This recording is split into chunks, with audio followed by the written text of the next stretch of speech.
kind of want to do what you do. And I was like, well, then you got to learn the skills that I had to start fucking 5 years older than you to start learning, right? And the first thing was you had to learn how to sell. Let's just go down that path. If you're watching this and you're like, well, I don't like sales. I told you all the other departments that you could focus on. If you're like, you know what, I like being behind a camera. Then cool. What do you think behind a camera means in a business? Behind a camera means you're making content, you're making commercials. Pick one. That's what video is used for, right? If you're like, I like writing words. What do you think writing words are used for in business? They're used to sell shit or deliver shit. That's it. Or legal to protect people from selling and delivering shit. I like dealing with people. It's like, well, it depends. Are you a little bit more aggressive? You might like sales. If you're a little bit more passive-ish, and I'm not saying it's a bad thing, you might like more of like the HR, or you might like recruiting. You might like selling people rather than selling products. Different ways of thinking about it. And so you can take your skills and then bucket them into which of these departments make more sense, and then that's what I'm gonna focus on. Zooming back out. So I said, now we need to look at your 3-1 degree, $200,000 of debt 4 years later, versus 4 years from now, you're gonna have saved money this whole period of time. So he's living with 4 guys because I was like, dude, you're living cheap. That's how this works. So he saves a lot of money, which is why he has $250,000 saved up at 20.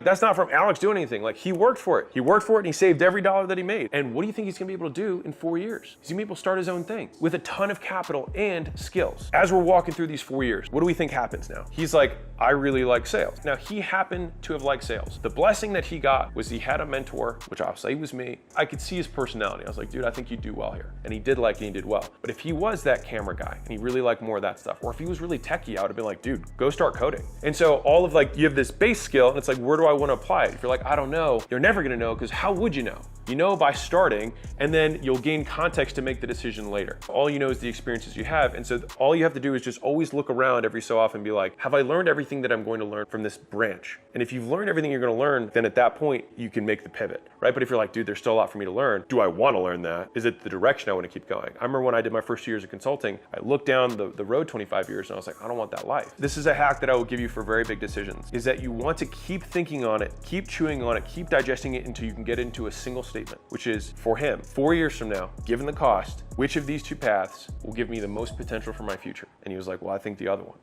And I was like, then what are you gonna do?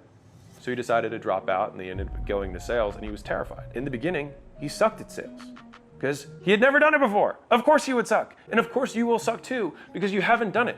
But how do you think you get good? You start by sucking, and then you